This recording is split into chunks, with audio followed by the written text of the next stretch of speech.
자, 이번에 미국 증시 핫한 이슈들, 핫한 종목들 체크해보는 굿모닝 라이브 시간입니다. 도말씀의 LS증권의 이준범 매니저와 함께합니다. 안녕하십니까? 안녕하십니까?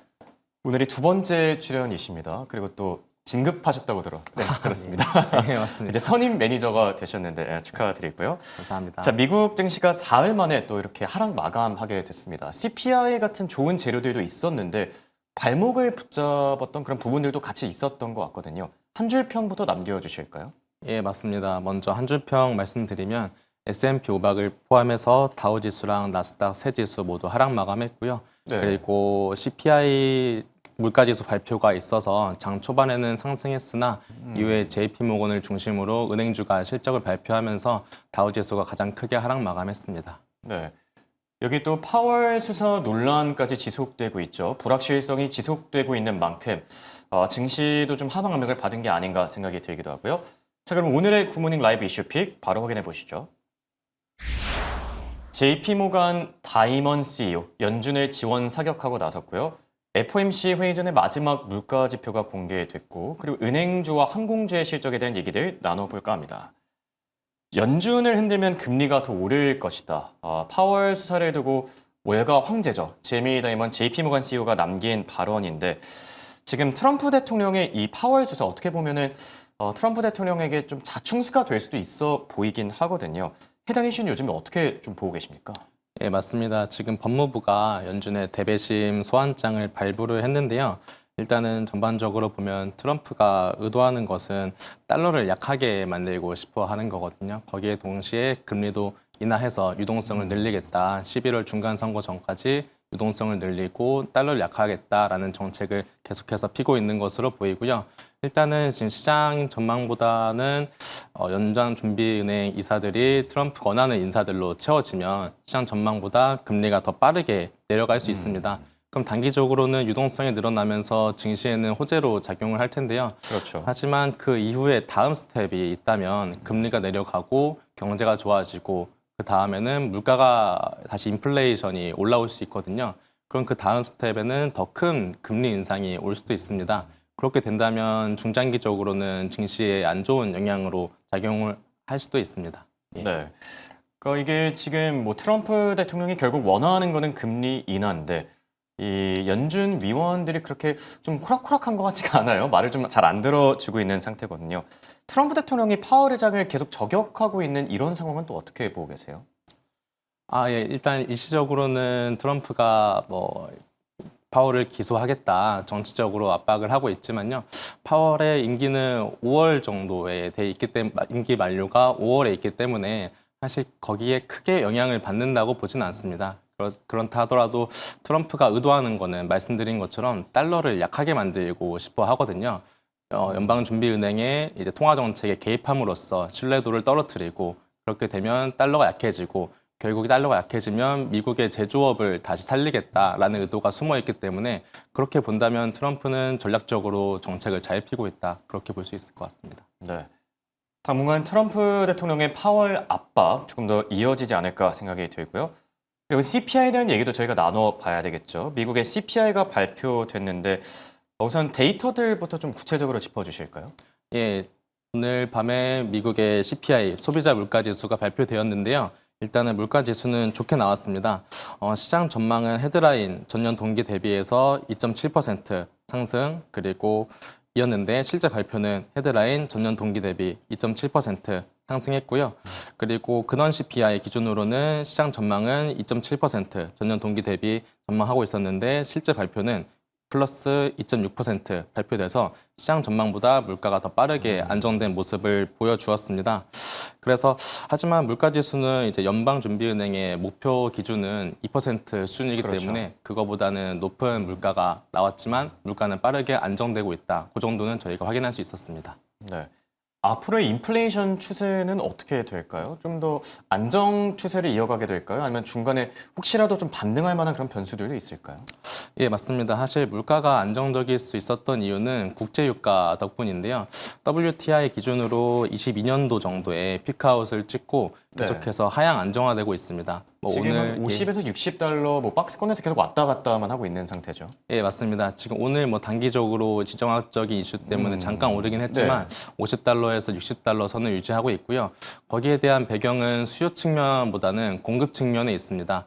오펙 플러스라고 하는 산유국들이 이제 공급을 늘리겠다는 점유율 경쟁을 지속하고 있기 때문에 그렇기 때문에 국제 유가는 계속해서 하방 압력을 넣어주고 있고요. 이제 소비자 물가 지수에 영향을 주는 게 국제 유가가 가장 큽니다. 뭐 저희 옷이나 아니면은 플라스틱 쪽에서도 전부 다 이제 폴리자로 네. 붙는 것들이 유가로 원료가 만들어지고요. 예. 그리고 운송 비용에도 유가가 영향을 주기 때문에 유가가 안정적인 수준에서는 물가 지수는 계속해서 떨어질 것으로 보고 있습니다. 네. 이제 내일 발표될 PPI까지 좀 안정 추세를 나타내면 인플레이션 우려, FOMC 회의 전까지는 좀 덜어낼 수 있지 않을까. 고용 지표들이 당분간 좀 더 중요해지지 않을까 이런 생각이 들기도 하고요. 자, 그리고 지금 4분기 실적 시즌이 또 개막을 했죠. JP 모간. 생각보다 실적 자체는 나쁘지 않았는데 주가는 또 아쉽게도 빠졌어요. 이게 그런 얘기들이 있더라고요. 그 트럼프 대통령이 얘기했던 신용카드 금리 제한 이런 부분들이 좀 발목을 잡았다는 얘기들이 있는데 JP 모간의 실적은 어떻게 평가하시죠? 예, 맞습니다. 사실 실적이 좋게 나왔다고 저도 보고 있습니다. 네. 먼저 매출액 기준으로는 전년 동기 대비해서 6%에서 7% 정도 좋게 나왔고요. 그리고 영업이익 주당 순이익 기준으로는 전년 동기에 대비해서 3.7% 이제 하락한 실적을 발표를 했습니다. 하지만 시장이 전망하고 있던 수준보다는 더 좋게 나왔는데요. 일단 세부적으로 들여다보면 투자은행 부문에서의 실적이 시장 전망보다 조금 부진했다라는 게 있었고요. 그리고 이제 일회성 비용으로 이제 애플의 신용카드 사업부를 인수를 하면서 네. 22억 달러, 하나로 치면 한 3조 원 정도의 대손 충당금을 선제적으로 반영했습니다. 이러한 이슈 때문에 이익에서는 조금 손실이 반영됐고요. 네. 네. 하지만 일시적으로 단기적인 이슈로 좀 이익이 감소했다고 저는 보고 있고요. 이제 제이미 다이먼 CEO가 했던 얘기에 따르면 이제 지속적인 재정 부양책 좀 나올 네. 것이고, 그리고 은행 부문 규제 완화 정책 나올 것이고요. 그리고 이제 최근에 연방준비은행에서 계속 금리가 인하되면 이제 은행주에는 계속 좋게 작용하기 때문에 중장기적으로는 좋다, 그렇게 말씀드릴 수 있겠습니다. 네. 오늘 발표됐던 은행주는 JP 모간이었고 이제 내일 밤에는 뭐 뱅크 오브 아메리카, 시티그룹, 블랙록 차례대로 계속 실적들을 내놓게 될 텐데 은행주들의 실적 뭐 전반적으로 좀 괜찮을까요? 어떻게 생각하시죠? 예, 맞습니다. 말씀드린 것처럼 전반적으로 뭐 매출과 주당 순이익 모두 성장하는 흐름 보여줄 건데요. 하지만 그 정도의 전망이 이미 주가에는 많이 반영되어 오고 있었습니다. 네. 특히 뭐 JP모건 같은 차트 보시면 1년 동안 뭐 50%, 100% 많이 올라왔거든요. 은행주 치고는 꽤 많이 오른 그런 느낌인 거죠. 예, 맞습니다. 은행주는 재미없는 주식이라는 평가가 많이 많았는데 네. 네, 많이 올라와서 실적 발표를 하면서 일시적으로 뭐 차익 실현 이슈도 있을 것이고요. 일시적인 조정은 나타나겠는데 앞으로 이제 그럼에도 남은- 불구하고 이제 맞습니다. 중장기적인 관점은 괜찮다. 예, 맞습니다. 네, 네. 그렇게 보고 있습니다. 알겠습니다. 자, 그리고 JP 모간과 함께 실적을 발표했던 기업, 바로 대표적인 항공주 가운데 하나인 델타 항공이죠. 델타 항공 쪽은 JP 모간과는 좀 달랐던 것 같아요. JP 모간의 실적 자체는 괜찮았는데 델타 항공 쪽에서는 좀 미스가 났던 것 같은데 데이터들 좀 짚어주실까요? 예, 맞습니다. 델타 항공도 오늘 밤에 실적 발표 있었는데요. 먼저 매출액부터 말씀드리면 전년 동기 대비해서 1.2% 정도 올라왔고요. 단기 순이익 기준으로는 전년 동기 대비해서 16.2% 감소했습니다. 단기 순이익이 좀 많이 감소를 했는데요. 그 이유에 대해서 CEO 발언 살펴보면 네. 매출은 시장 전망을 하회했다고 보고 있고요. 하지만 세부적으로는 작년 4분기 정도에 정부 셧다운 영향 때문에 순이익 부분에서 2%포인트 정도 감소했다, 그렇게 네. 얘기를 하고 있습니다. 그렇다면 일단 시장은 먼저 주당 순이익 감소, 이익 감소에 먼저 반응을 해서 주가는 하락한 모습을 보여줬고요. 하지만 뭐 정부 셧다운 영향은 일시적인 영향이기 때문에 네, 사실 뭐 델타항공도 JP모건과 마찬가지로 1년 동안 주가 상승이 좋았습니다. 예, 네. 좋았고요. 그래서 이런 실적 발표 때 조금 차익 실현 정도가 조정이 나올 수 있겠고요. 그리고 이제 실적 발표 때 내용 들어보면은 이제 보잉 항공기를 30대 추가로 네. 구매를 하면서 이제 항공 노선을 늘려나가겠다라고 얘기를 했는데요. 중장기적으로는 계속해서 성장 전망을 내놓고 있기 때문에 네, 흐름도 네, 좋을 것으로 보고 있습니다. 금융주와 좀 비슷한 느낌이에요. 뭐 맞습니다. 지금 당장은 조정을 조금 받기는 했지만 어쨌든 올 한 해 동안에는 중장기적인 관점으로는 좀 괜찮을 것이다 이렇게 조언을 해주셨고요. 자, 델타 항공과 JP모건을 필두로 지금 4분기 어닝 시즌이 시작됐죠. S&P 500 기업들의 이 전반적인 실적 평가도 궁금한데 4분기 실적 잘 좀 보낼 수 있을까요? 아, 예, 맞습니다. 사실 작년의 증시 흐름을 돌이켜 봤을 때는 미국 시장이 뭐 코스피에 비해서는 덜 올랐다고 하지만 네. 계속해서 상승하는 흐름 보여줬거든요. 근데 계단식 상승을 보여줬다고 보고 있는데 네. 예, 계속해서 분기 인공지능이 계속해서 중심으로 성장을 하다가 분기 실적 발표 때 한 번씩 점프하는 모습을 보여줬습니다. 계속해서 실제로 인공지능이 버블이 아니냐라는 우려를 제기하지만 데이터를 확인하면서 계속해서 결국 계속 성장했던 뛰어넘는 느낌이었죠. 예, 맞습니다. 모습을 보여주고 있고요. 그래서 26년도 실적 전망에서도 S&P 500 기업들의 주당 순이익 전망치가 계속해서 올라가고 있습니다. 그 중심에는 여전히 IT 기업들이 있고요. 그렇다 네. 보니까 이제 IT 기업들 중심으로 특히 뭐 목요일에 실적 발표를 하는 TSMC도 있고요.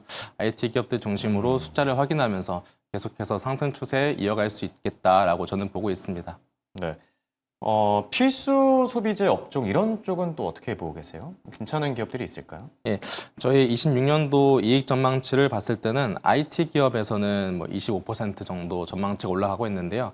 네. 사실 전망치가 가장 안 좋은 쪽이 뭐 경기 소비재, 필수 소비재 그렇네요. 이쪽입니다. 예. 예, 그 중에서도 뭐 허쉬, 초콜릿 허쉬 기업이나 아니면 랩메스턴 같은 식품 기업들이 이제 코코아나 팜 오일 같은 것들이 관세 네. 때문에 일단 보편 관세나 특별 관세 때문에 공급망에서 좀 영향을 받아서 계속해서 원재료 가격이 오르다 보니까 마진 압박을 받고 있습니다.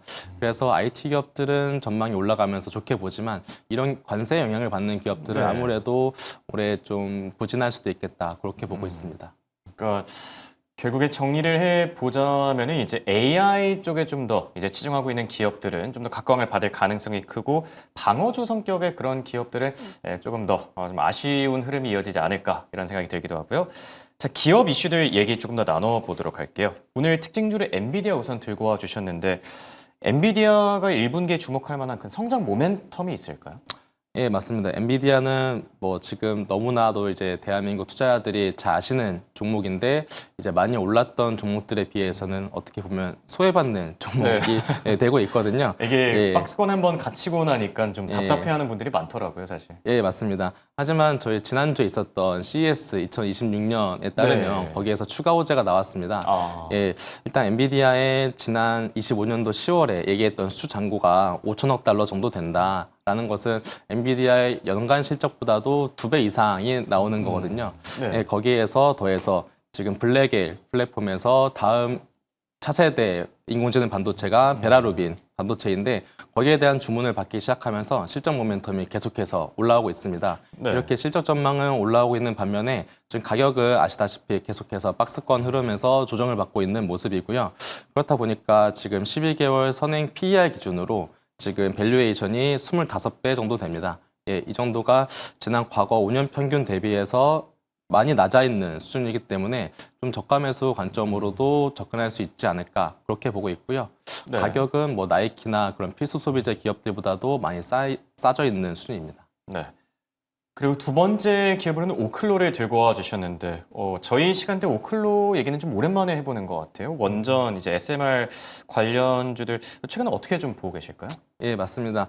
오클로가 최근에 좋은 이슈가 있어서 급등했던 네, 주가 흐름을 네. 보여줬습니다. 일단 오클로는 미국에서 소형 원전을 개발하는 업체들 중에서는 가장 큰 업체고요.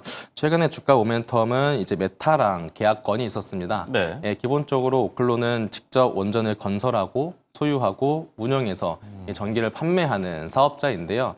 이런 원전 사업자들이 원전 사업 기간이 워낙에 길다 보니까 이제 매출이나 이익은 2030년 이후에 찍힐 것으로 보고 있습니다. 그런데 메타와의 계약 내용을 살펴보면 메타로부터 네. 선불금을 받았거든요. 그렇다면 이 원전 사업자들의 그런 리스크를 좀 해소할 수 있는 내용으로 볼 수 있기 때문에 또 메타가 워낙에 큰 기업이기도 하고요. 예. 그렇죠. 그래서 오클로는 원전 기업들 중에서 가장 좋은 종목으로 저는 보고 있습니다. 네. SMR 종목들 가운데 좀 비교적으로 안정적인 사업 구조를 가지고 있는 오클로 추천해 주셨습니다. 지금까지 도움 말씀의 이준범 선임 매니저와 함께했습니다. 네, 고맙습니다. 네, 감사합니다.